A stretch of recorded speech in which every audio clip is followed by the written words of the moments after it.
जय हिंद दोस्तों, कैसे हैं आप सभी लोग। आशा करता हूं आप सभी ठीक होंगे, स्वस्थ होंगे और मौज कर रहे होंगे। मैं अंकित एक बार फिर से आपके अपने YouTube चैनल वासुदेवा एजुकेशन में आपका स्वागत करता हूं। जैसा कि हमने प्रीवियस जो लेक्चर था वो कोशिका पढ़ा था। कोशिका में हमने दो पार्ट्स पढ़ लिए थे, प्रोकैरियोटिक और यूकैरियोटिक। आज हम वही एक प्रोकैरियोटिक कोशिका को उठाते हैं, उसकी पूरी वेल डिटेल चर्चा करेंगे कि प्रोकैरियोटिक कोशिकाओं में क्या क्या होता है। कई बार क्वेश्चंस पूछे जाते हैं, नीट के अंदर बहुत सारे क्वेश्चंस आते हैं। तो ज्यादा देरी ना करते हुए हम डायरेक्ट शुरुआत करते हैं आज की प्रोकैरियोटिक कोशिका की। किसकी बात करेंगे अपन? प्रोकैरियोटिक कोशिका की बात करेंगे बेटा, प्रोकैरियोटिक सेल। अच्छा, प्रोकैरियोटिक सेल की शुरुआत करें उससे पहले हम बात करेंगे इनके लक्षणों की, कि प्रोकैरियोटिक सेल में क्या क्या कैरेक्टर्स होते हैं या क्या क्या चीजें हम पढ़ेंगे। तो अगर हम अंदर से बाहर की ओर चले या बाहर से अंदर की ओर चले, तो पहले अपन बाहर की बात कर लेते हैं कि प्रोकैरियोटिक कोशिका में आता कौन है अपने पास में। तो हमने बताया आपको प्रोकैरियोटिक कोशिका में कंप्लीट मोनेरा जगत आता है। कंप्लीट क्या आता है बेटा? मोनेरा जगत आएगा। ठीक है, अब मोनेरा जगत में कौन है अपने पास में? तो देखो, मोनेरा जगत में अपने पास में क्या है बेटा? बैक्टीरिया है अपने पास में। इसके अलावा नील हरित शैवाल है। क्या है? नील हरित शैवाल है। इसके अलावा यहां पर क्या पाया जाएगा? माइकोप्लाज्मा पाया जाएगा। ठीक है, इसके अलावा हम बात करें प्रोकैरियोटिक कोशिका की। प्रोकैरियोटिक कोशिकाओं के अंतर्गत कोशिका के 3 आवरण पाए जाते हैं। कितने आवरण पाए जाते हैं बेटा? 3 आवरण पाए जाते हैं। अंदर से बाहर की ओर मान लो या बाहर से अंदर की ओर 3 आवरण पाए जाएंगे। इन्हें हम कहेंगे कोशिका रूपांतरण। क्या कहेंगे? कोशिका रूपांतरण कहेंगे। ठीक है, इसके अलावा हम बात करें, यहां क्या पाए जाएंगे बेटा? 70S राइबोसोम उपस्थित, या हम कहें कि राइबोसोम उपस्थित होते हैं। राइबोसोम कौन से होंगे? 70S राइबोसोम होंगे। इसके अलावा हम यहां पर बात करें, केंद्र काभ पाया जाएगा। क्या पाया जाएगा? केंद्र काभ या न्यूक्लियोइड उपस्थित होगा। ठीक है, इसके अलावा हम बात करें, फ्लेजेला पाया जाएगा। गमन अंग के रूप में बात करें, फ्लेजेला उपस्थित होगा। इनके अलावा यहां पे पिलाई उपस्थित होगी। इसके अलावा फिम्बरी उपस्थित होगी। क्लियर बात है? इनके अलावा और अगर हम बात करें यहां पे, तो फिम्बरी हो गई, फ्लेजेला हो गया और पिलाई हो गई अपने पास में। इनके अलावा हम कहें तो संचित भोज्य पदार्थ भी प्रेजेंट होंगे। भोज्य पदार्थ उपस्थित। अब ये जो संचित भोज्य पदार्थ होंगे ना बेटा, इनको हम कहेंगे इंक्लूजन काय कहेंगे। क्या कहेंगे? इंक्लूजन बॉडी कह देंगे या इंक्लूजन काय कह देंगे। क्लियर बात है? तो ये हमारे पास में प्रोकैरियोटिक कोशिकाओं के कुछ कैरेक्टर्स पाए जाएंगे। यहां हम ये भी कह सकते हैं कि मीजोसोम पाया जाएगा। क्या उपस्थित होगा? मीजोसोम उपस्थित होगा।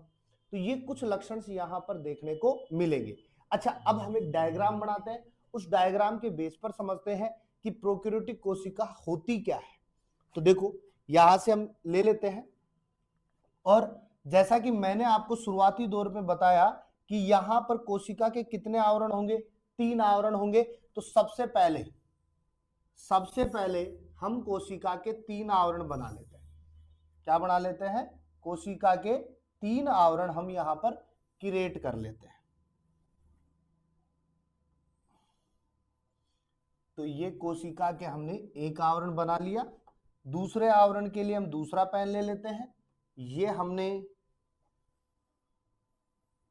दूसरा आवरण बना दिया।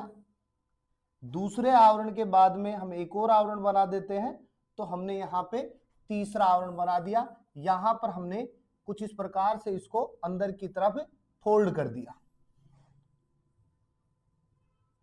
तो ये 3 आवरण बनकर हमारे पास में क्या है बेटा? रेडी है। अब इन तीनों आवरणों की हम चर्चा करें कि इन तीनों आवरणों में एक्चुअली में है क्या क्या।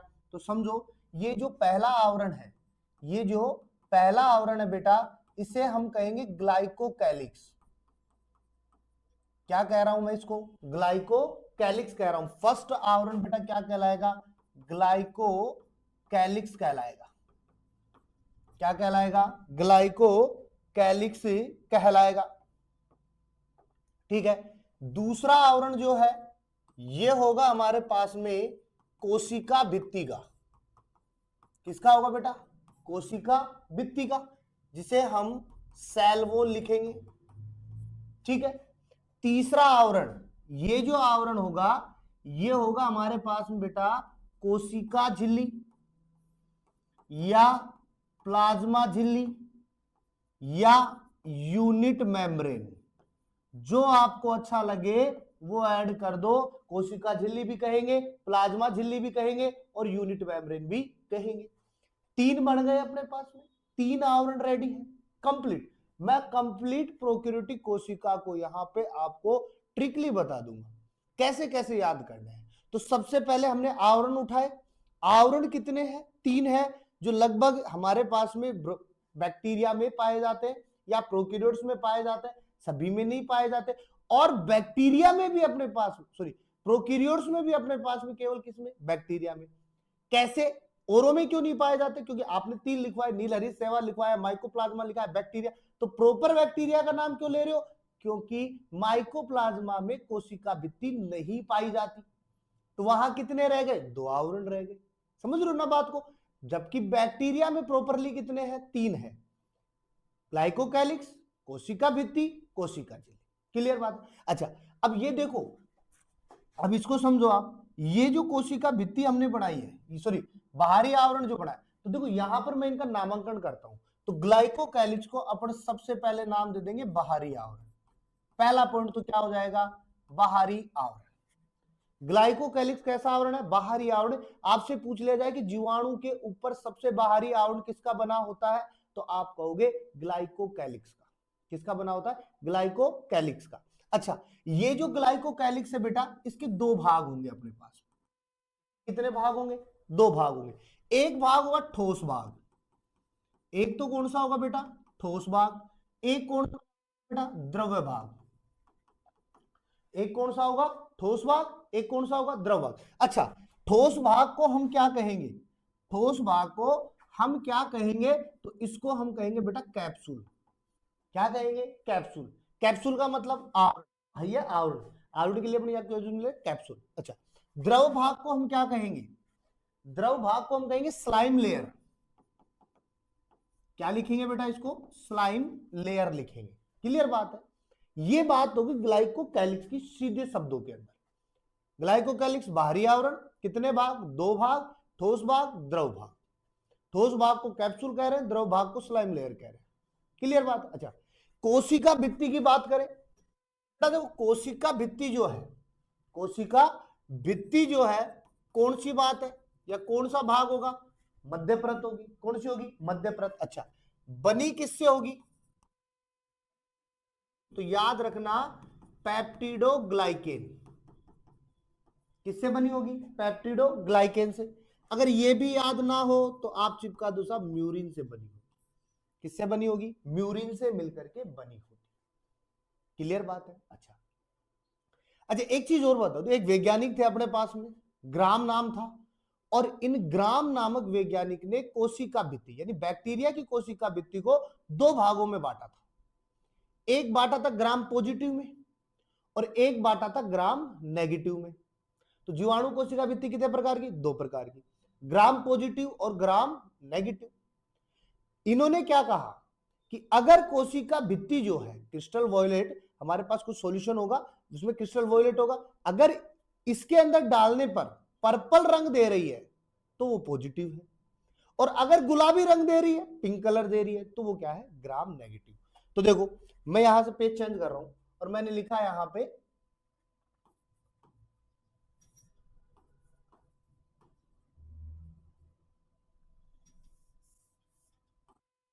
कोशिका भित्ति के प्रकार। ठीक है, तो कोशिका भित्ति के प्रकार कितने होंगे बेटा? 2। एक होगा ग्राम पॉजिटिव और एक क्या होगा बेटा? Gram negative. अब बात कर रहे हैं पॉजिटिव नेगेटिव को किसने बांटा या इसको बांटने वाले कौन थे, तो बेटा हम लिखेंगे ग्राम वैज्ञानिक ने बांटा, ग्राम वैज्ञानिक ने बांटा। अब पॉजिटिव कौन सा होगा, जो हमें कौन सा रंग देगा बेटा, पर्पल रंग, कौन सा कलर देगा, पर्पल रंग। नेगेटिव कौन सा होगा, जो हमें कौन सा रंग देगा, अपने पास में पिंक कलर देगा, गुलाबी रंग देगा, कौन सा रंग देगा, गुलाबी रंग देगा। तो ये कौन सा हो जाएगा, ग्राम नेगेटिव। क्लियर बात है। अच्छा, ये तो बात होगी कोशिका भित्ति के प्रकार की। तो वापस आ जाते हैं अपने पॉइंट्स पे, ये आ गया। अब आ जाते हैं कोशिका झिल्ली पे। तो देखो कोशिका झिल्ली वही प्रोटीन और लिपिड से बनी होगी, ठीक है। अब यहां हम देखें तो हमें इस कोशिका झिल्ली के अंदर कुछ स्ट्रक्चर अलग से दिख रही है। भाई यहां ग्लाइकोकैलिक्स हमने बिल्कुल सीधी बनाई, सेल वॉल हमने बिल्कुल सीधी बनाई, लेकिन यहां कोशिका झिल्ली को हमने क्या कर दिया, फोल्ड कर दिया। क्या कर दिया, फोल्ड। किधर कर दिया, अंदर की तरफ। किधर कर दिया, अंदर की तरफ। तो ये जो कोशिका झिल्ली है ना, ये दो भागों में बटी हुई। कितने में, दो भागों में। एक होता है बेटा मीजोसोम और एक होते हैं क्रोमेटोफोर, ठीक है। अब ये वाले जो फोल्डिंग भाग है ना, ये वाला फोल्डिंग भाग क्या कहलाएगा बेटा, मीजोसोम। क्या कहलाएगा, मीजोसोम कहलाएगा। तो यहां लिखे अपन मीजोसोम, लिख दिए। अच्छा, अब ये मीजोसोम क्या है, मीजोसोम क्या है, तो फिर यहां पर आप शुद्ध हिंदी के अंदर लाइन लिखो, सेल मेम्ब्रेन के अंदर की तरफ फोल्ड होने पर बना भाग, अंदर की तरफ वलित संरचना। क्लियर बात है। कोशिका झिल्ली के अंदर की तरफ, कोशिका द्रव्य की तरफ वलित संरचना जो है वो क्या है, मीजोसोम। अच्छा बेटा एक चीज और देखो, अब ये मीजोसोम जो है, ये जो मीजोसोम है, इसका कोई कार्य होगा क्या, इसका कोई कार्य होगा क्या, अलग से संरचना बन रही है तो कोई तो काम कर रहा होगा ना। तो काम क्या कर रहा है बेटा, वो समझो, ये हमारे पास में श्वसन में भाग ले रहा है। किस में भाग ले रहा है, श्वसन में भाग ले रहा है। और श्वसन में भाग ले रहा है तो यूकेरियोट से तुलना करेंगे, और यूकेरियोट्स में कौन कर रहा है, माइटोकॉन्ड्रिया। तो मैं यहां पे एक लाइन लिखूंगा कि माइटोकॉन्ड्रिया के समान कार्य है, माइटोकॉन्ड्रिया के समान कार्य कौन करता है, मीजोसोम। वहां कौन कर रहा है, माइटोकॉन्ड्रिया। यहां कौन कर रहा है, मीजोसोम। क्लियर बात है। क्रोमेटोफोर हमारे पास में पिगमेंट उपस्थित होंगे, यहां पे क्या प्रेजेंट होंगे बेटा, पिगमेंट। क्या प्रेजेंट होंगे, पिगमेंट उपस्थित, वर्णक उपस्थित। किसमें, तो वो भी लिख देता हूं मैं, नील हरित शैवाल में। क्लियर बात है। ये हो गया अपने पास में कोशिका झिल्ली की बात। अच्छा अब अंदर की ओर रुक करते हैं, अंदर की ओर क्या करते हैं, रुक करते हैं। अब अंदर की ओर रुक करें तो हमारे पास में यहां पर कुछ इस प्रकार से डीएनए पाया जाता है, फैला हुआ होता है, वृत्ताकार होगा अपने पास में पता है, या केंद्रक होगा। तो इसको हम क्या नाम दे देंगे बेटा, केंद्रकाप। क्या नाम दे देंगे, केंद्रकाप दे देंगे, ठीक है। यहां पर अपने पास में बिखरी हुई अवस्था में बेटा देखो, कोशिका झिल्ली युक्त मतलब रहित अपने पास में कोशिकांग है, तो यहां ये वाली संरचना है, तो इसको हम क्या नाम दे देंगे, 17S राइबोसोम नाम देंगे। क्या नाम देंगे, 17S राइबोसोम। और 17S राइबोसोम का काम क्या है बेटा, राइबोसोम समझो ना आप, तो प्रोटीन फैक्ट्री। क्या है, प्रोटीन फैक्ट्री, या प्रोटीन बनाने का काम किसका है, राइबोसोम का है। किसका है, राइबोसोम का। डाल दिया। अच्छा फिर मैंने कहा कि यहां पर अपने पास में ये कुछ इस प्रकार से क्या पाई जाएंगी, इंक्लूजन। क्या पाई जाएंगी, इंक्लूजन बॉडी। क्या प्रेजेंट है, इंक्लूजन बॉडी। तो देखो फिर से अपन एक पार्ट लेते हैं। तो अब ये बात करें इंक्लूजन बॉडी क्या है, इंक्लूजन बॉडी क्या है। तो इंक्लूजन बॉडी के लिए मैंने पहले बताया क्या बताया बेटा, संचित भोज्य पदार्थ। क्या है अपने पास में, संचित भोज्य पदार्थ। ये ना कहो तो कह दो आरक्षित पदार्थ। क्या कहेंगे, आरक्षित पदार्थ। या मैं कहूं कि बैक्टीरिया को भोजन देता है, बैक्टीरिया को भोजन देता है। ये लो भाई, अच्छा, बैक्टीरिया को भोजन दे रहा है तो कैसा होगा, तो देखो एग्जाम्पल के तौर पे अपन लिख दे यहाँ पे, अपने पास में कौन से कण हो जाएंगे बेटा, फॉस्फेट के कण। कौन से कण होंगे, फॉस्फेट के कण भी हो सकते हैं। इसके अलावा किसके कण होंगे, ग्लाइकोजन के कण होंगे। ये भोजन के रूप में काम कर रहा है तो भोजन के कण ही होंगे ना अपने पास में। इसके अलावा साइनोफाइसिन के कण बता सकते हैं अपने पास में, साइनोफाइसिन के कण होंगे। तो इस प्रकार से इंक्लूजन बॉडी का अपन पढ़ सकते हैं। वापस से अपने डायग्राम पे आ जाते हैं, वापस से अपने डायग्राम पे। इंक्लूजन बॉडी होगी, केंद्र काप हो गए, 17 राइबोसोम हो गए अपने पास में। एक और होता है अपने पास में, देखो यहाँ पर कुछ इस प्रकार से अपने पास में क्या पाया जाएगा, प्लाज्मा।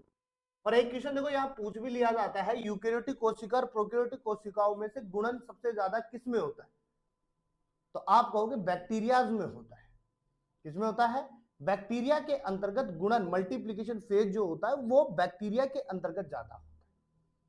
समझ रहे हो बात को। तो इस प्रकार से अपन एक कंप्लीट इसकी बात कर सकते हैं। अब देखो यहां पर कोई गोल्जिकाएं नहीं है, यहां पर कोई अपने पास में ईआर नहीं है, यहां पर कोई अन्य संरचनाएं नहीं है अपने पास में। क्यों, क्योंकि ये बहुत कम संरचना रखते हैं, स्टोरेज ही कम रखता है, ठीक है। और मल्टीप्लिकेशन की बात क्यों कर रहा था मैं, क्योंकि ये बहुत ही जल्दी विभाजन की प्रोसेस को कंप्लीट करते हैं। जल्दी से विभाजन होता है, तुरंत विभाजन कर लेते हैं बैक्टीरिया। तो समझ रहे हो बात को। तो ये अपने पास में कुछ इस प्रकार से। दूसरी बात में देखो बेटा, एक तो फिम्बरी रह जाती है, या मैं नेक्स्ट अलग से बता देता हूं इसको आपको। यहां जीवाणुओं में एक तो रह जाती है बेटा फिम्बरी, एक हो जाता है अपने पास में पिलाई, और एक रह जाता है बेटा अपने पास में फ्लेजेला, ठीक है। तीनों की अगर बात करें तो फ्लेजेला जो है वो अपने पास में क्या है बेटा, गमनांग है। क्या है, गमनांग है। अब गमनांग है तो सीधी सी बात है किसमें हेल्प करेगा, गमन में। किसमें हेल्प कर रहा है, गमन में सहायता कर रहा है, ठीक है। इसके अलावा इस फ्लेजेला की बात करें तो इसमें 3 स्ट्रक्चर्स पाई जाएगी। यह 3 भागों में बटा है। एक तो होता है बेटा अपने पास में बेसल बॉडी, यानी कि आधारिकाय में बटा है। एक दूसरा बटा है अपने पास में हुक में बटा है, और एक बटा है अपने पास में बेटा फिलामेंट में बटा है, तंतु के अंदर ये बटा है, ठीक है। तो ये फ्लेजेला की संरचना है, गमनांग में काम आता है, एक स्थान से दूसरे स्थान पर ले जाने का काम करता है। इसके अलावा फिम्बरी और पिल्ली जो है वो चिपकाने में सहायक है। किसमें सहायक है, चिपकाने में सहायक है। या मैं ये भी कह सकता हूं कि कहीं ना कहीं जनन में भी क्या होती है, सहायक होती है। जब इनके अंदर लैंगिक जनन हो या संयुग्मन की प्रक्रिया होती है तो एक ही बैक्टीरिया को दूसरे बैक्टीरिया से चिपकाने में मदद कौन करता है, फिम्बरी एंड पिलाई करती है। समझ रहे हो बात को। तो ये हमारे पास में 3 पॉइंट होते हैं जो अलग से आउटर स्ट्रक्चर्स के रूप में मौजूद होते हैं, जो बैक्टीरिया के शरीर से बाहर। दूसरी बात, यहां एक क्वेश्चन और पूछ सकता है आपसे, बैक्टीरिया के प्रकार। किसकी बात करेंगे, बैक्टीरिया के प्रकार की। तो देखो आपकी एनसीईआरटी में बेटा बैक्टीरिया दे रखे हैं 4 प्रकार के। कितने दे रखे हैं, 4 प्रकार के। एक आपको दे रखा है रोड शेप्ड, एक आपको दे रखा है बेटा कोकस, एक आपको दे रखा है बेटा विब्रियो। बात करें रोड शेप्ड की, कोकस की, विब्रियो की और स्पाइरल, इनको और नाम दे तो इनको हम बेसिलस कह सकते हैं, बेसिलस बैक्टीरिया। इनको अपन स्फेरिकल कह सकते हैं, इनको हम कोमा प्रकृति के कह सकते हैं, और स्पाइरल को अपन स्पाइरुलियम कह सकते हैं।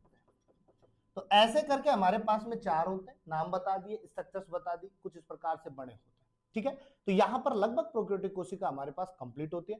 नेक्स्ट वीडियो जो रहेगी यूकैरियोटिक कोशिका की रहेगी, वहां पर अपन कंप्लीट यूकैरियोटिक कोशिका की चर्चा करेंगे, ऑल ऑफ सेल ऑर्गन्स की चर्चा करेंगे, कितने सेल ऑर्गन्स होते हैं, कोशिका भित्ति युक्त कितने, सॉरी कोशिका झिल्ली युक्त कौन से होंगे, कोशिका भित्ति कैसे पाई जाएगी, वो सारी चर्चा करेंगे, ठीक है। एक चीज और बेटा, अभी फिलहाल सोशल मीडिया पे बहुत सारे मीम्स बने हुए हैं, कुछ लड़कियों पर बने हुए, कुछ लड़कों पर बने हुए हैं, और लड़कियां जो है वो लड़कों के लिए टारगेट कर रही है, लड़के जो है वो लड़कियों के लिए टारगेट कर रहे हैं। और मैं एक बात कहूं बेटा, एक हाथ की 500 उंगलियां कभी भी समान नहीं होती है, छोटी बड़ी होती है। तो वैसे ही अगर एक लड़की खराब है तो सारी लड़कियां खराब नहीं होंगी, अगर लड़के खराब है तो सारे लड़के भी खराब नहीं होंगे। समझ लो, किसी ना किसी के अंदर एक स्पेसिफिक कैरेक्टर्स पाए जाते हैं, विशिष्ट लक्षण होते हैं सभी के। अगर एक मरवा रही है तो सारे थोड़ी मरवाएंगे, या एक ने टुकड़े कर दिए तो सारे थोड़ी टुकड़े करेंगे, या कहें कि एक ने एसडीएम बनाई, एक ने एसडीएम बनवाया था, पहले एसडीएम बनी थी, उसने छोड़ दिया था, तो ऐसा नहीं है। समझ रहे हो। तो कोई भी एक जैसा नहीं होता है, सभी अलग अलग होते हैं, सभी की मानसिक प्रकृति जो है वो सभी की अलग अलग होती है, कौन क्या सोचता है सभी अलग होते हैं। तो इसके ऊपर थोड़ा सा ध्यान देना और मीम्स के चक्कर में छोड़ो, आप अपनी पढ़ाइयों पे ध्यान दो, बहुत काम की चीज है, ये मीम्स वगैरह चलते रहते हैं दुनिया में। ठीक है, मिलते हैं एक नेक्स्ट वीडियो के साथ में, तब तक के लिए आप चैनल को सब्सक्राइब करें और वीडियो को लाइक करें।